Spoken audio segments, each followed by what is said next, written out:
Hello friends, welcome to my channel. మీకు కనుక ఈ వీడియో నచ్చినట్లయితే తప్పకుండా లైక్ చేయండి. మిత్ర కార్లో కూర్చోగానే కొద్దిసేపటికి కార్ అంతా కూడా పొగలు కమ్ముకుంటూ ఉంటాయి. సెంటర్లో కూడా పడిపోతుంది. దాంతో మిత్రకు ఊపిరాడడం కష్టమవుతూ ఉంటుంది. దీక్షితులు గారు మిత్ర క్షేమం కోసం అని చెప్పి హోమాన్ని జరిపిస్తూ ఉంటారు. ఇక సడన్గా హోమంలో నుండి మంటలు ఎగిసి పడుతూ ఉంటాయి. దాంతో దీక్షితులు గారు మరింత కంగారు పడిపోతూ మిత్రకి గండం మరింత సమీపిస్తుంది. మిత్ర ప్రాణం ఇప్పుడు గాల్లో రెపరెపలాడుతుంది. మృత్యుదేవత మిత్రకు అతి సమీపంలో ఉంది అని చెప్పి దీక్షితులు గారు మరింత కంగారు పడిపోతూ ఉంటారు. మరోవైపు లక్ష్మి మిత్ర కార్ని చూసి గుర్తుపట్టి ఇక మిత్ర తనని చూడకూడదని చెప్పి తన మొహానికి చేతిని అడ్డు పెట్టుకుని డ్రైవర్ కార్ని ఫాస్ట్గా పోనివ్వు అని చెప్పి అంటూ ఉంటుంది. ఇక ఇంతలో కార్ అద్దంలో నుండి లక్ష్మి మిత్ర పరిస్థితి చూసి ఇక ఒక్కసారిగా కంగారు పడిపోతూ డ్రైవర్ కార్ ఆపండి అని చెప్పి కార్ దిగి పరిగెత్తుకుంటూ మిత్ర దగ్గరికి వస్తూ ఉంటుంది.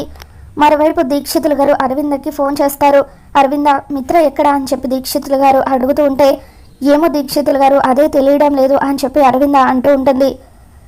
మిత్ర ప్రాణాలు ఎలాగైనా సరే కాపాడుకోండి అరవింద. మృత్యుదేవత మిత్రకు అతి సమీపంలో ఉంది. ఇంకా కొద్ది క్షణాలు మాత్రమే మిగిలింది. మీరు కనుక ఇప్పుడు మిత్రని కాపాడలేకపోతే మిత్ర మనకి దక్కడని చెప్పి దీక్షితులు గారు హెచ్చరిస్తూ ఉంటే ఏం చేయాలో ఏమీ అర్థం కావట్లేదు దీక్షితులు గారు. మిత్ర ఎక్కడికి వెళ్ళాడో ఏంటో అని చెప్పి అరవింద ఏడుస్తూ ఉంటే మిత్ర స్కూల్కి వెళ్ళాడని అన్నారు కదా, త్వరగా మీరు కూడా స్కూల్కి వెళ్ళండి, చుట్టుపక్కల అంతా కూడా మిత్ర కోసం వెతకండి అని చెప్పి దీక్షితులు గారు చెప్పడంతో వివేక్ అరవింద ఇద్దరు కూడా కారులో మిత్ర కోసం బయలుదేరుతారు. ఒరే వివేక్, నాకు కంగారుగా ఉందిరా అని చెప్పి అరవింద అంటూ ఉంటే నువ్వేం భయపడకు పెద్దమ్మ, అన్నయ్యకి ఏం కాదు అని చెప్పి వివేక్ ధైర్యం చెబుతూ ఉంటాడు. ఇక మనీష చాలా సీరియస్గా భయపడిపోతూ అటు ఇటు తిరుగుతుంటే దేవి అని కాషాయపు వస్త్రాలు చెప్పేవాళ్ళు ఇలా 4 మాటలు చెప్పి మంచిగా సంపాదించుకుంటున్నారు.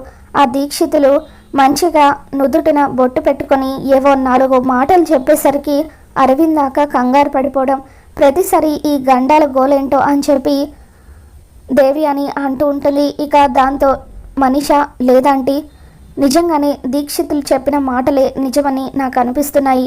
ఇంతకు ముందు కూడా ఆయన చెప్పినట్టుగానే మిత్రకు గండాలు ఏర్పడ్డాయి.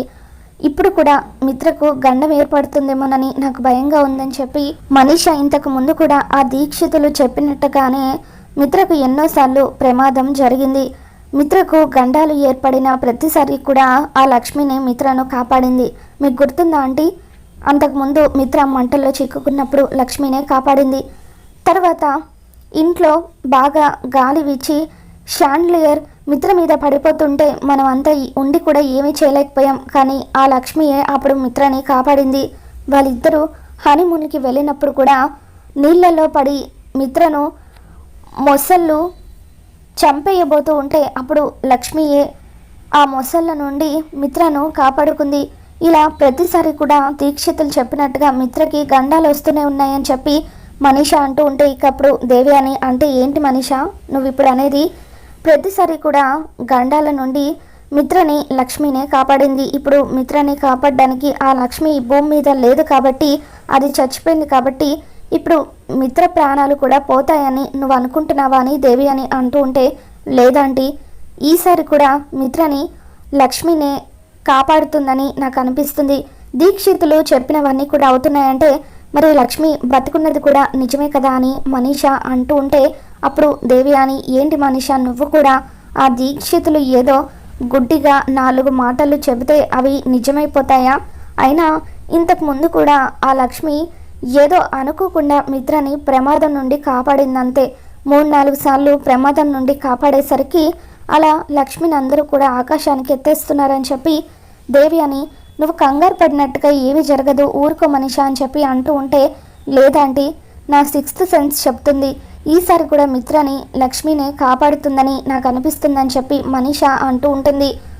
మరోవైపు మిత్ర దగ్గరికి పరిగెత్తుకుంటూ వచ్చిన లక్ష్మి కార్ డోర్ తీయడానికి ట్రై చేస్తూ ఉంటే లోపల మిత్ర ఆ పొగ వల్ల ఊపిరి తీసుకోవడం కష్టంగా ఉంటుంది. ఇక మిత్ర గారు అని చెప్పి లక్ష్మి కార్ డోర్ కొడుతూ ఇక ఎలాగైనా సరే మిత్రను కాపాడడం కోసం అని చెప్పి ఒక పెద్ద బండరాయి తీసుకుని అద్దాలు పగలకొట్టి కార్ డోర్ ఓపెన్ చేసి మిత్రను బయటకు తీసుకొచ్చి ఒక చోట కూర్చోబెట్టి తన కాళ్ళు చేతులు రుద్దుతూ మిత్రగారు అని చెప్పి అలా మిత్రని పిలుస్తూ ఉంటే మిత్ర స్పృహ కోల్పోయి ఉంటాడు.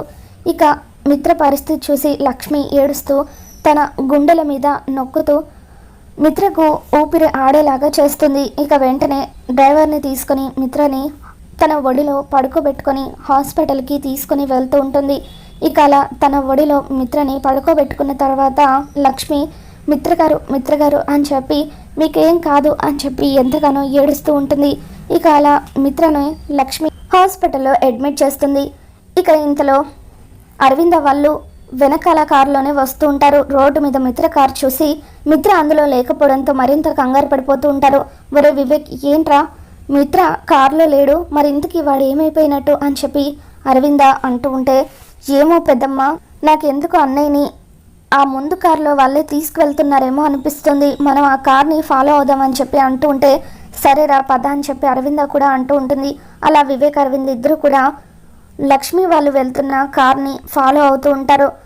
లక్ష్మి మిత్రని హాస్పిటల్లో అడ్మిట్ చేసిన తర్వాత దేవుడికి దండం పెట్టుకుంటూ, దేవుడా నేను నా కుటుంబం నుండి దూరంగా వచ్చేసిందే, వాళ్ళంతా సంతోషంగా క్షేమంగా ఉండాలని, కానీ మిత్ర గారికి ఇలా అవుతుందని నేను అస్సలు అనుకోలేదని చెప్పి లక్ష్మి చాలా బాధపడిపోతూ ఉంటుంది.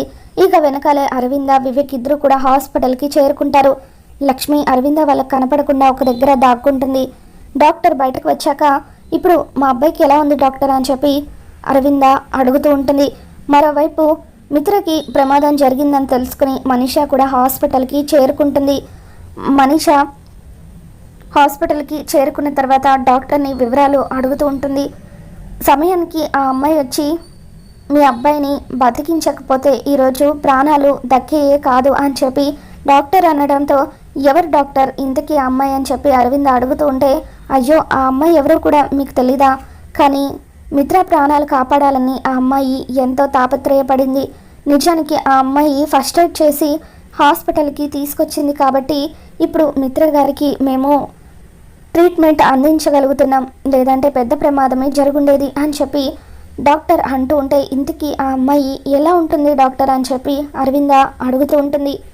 పెద్ద పెద్ద కళ్ళు, చామన ఛాయ, చీర కట్టుకొని పద్ధతిగా ఉంటుంది అని డాక్టర్ చెప్పడంతో మనీషా ఒక్కసారిగా షాక్ అవుతుంది. ఇక మిత్రని కాపాడింది లక్ష్మి అన్న విషయం డాక్టర్ మాటల ద్వారా అరవింద తెలుసుకుంటుంది. ఇక అలా ఇంట్లో అందరికీ కూడా లక్ష్మిని మిత్ర ప్రాణాలు కాపాడిందన్న అనుమానం బలపడుతుంది. దీక్షితులు గారు చెప్పినట్టుగా మిత్ర మన మాట వినుంటే బాగుండేది.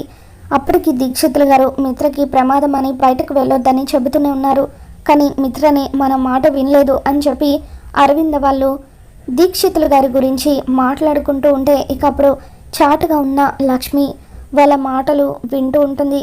ఇక డాక్టర్ 5.5 అడుగుల ఎత్తున్న ఆ అమ్మాయి, చీర కట్టుకొని పద్ధతిగా ఉన్న ఆ అమ్మాయి మిత్ర ప్రాణాలు కాపాడింది అని చెప్పి అంటూ ఉంటే, ఇక ఇంట్లో అందరూ కూడా లక్ష్మి గురించి ఆలోచిస్తూ ఉంటారు. మొత్తానికి మనీషా కూడా లక్ష్మి బతికే ఉందని డాక్టర్ మాటల ద్వారా కన్ఫర్మ్ చేసుకుంటుంది. దీక్షితులు గారు మిత్ర క్షేమం కోసం అని చెప్పి హోమం చేస్తూ ఉంటారు. సడన్గా హోమంలో ఎగిసి పడుతున్న మంటలు ఆగిపోవడంతో అమ్మయ్య మిత్ర ప్రాణాలు నిలబడ్డాయి. ఇలాగే మిత్ర దగ్గరికి మృత్యువుని చేరనివ్వకుండా దూరంగా ఉండనివ్వు తల్లి, ఇలాగే మిత్రని కాపాడు అని చెప్పి దీక్షితులు గారు ఆ దేవుణ్ణి వేడుకుంటూ ఉంటారు.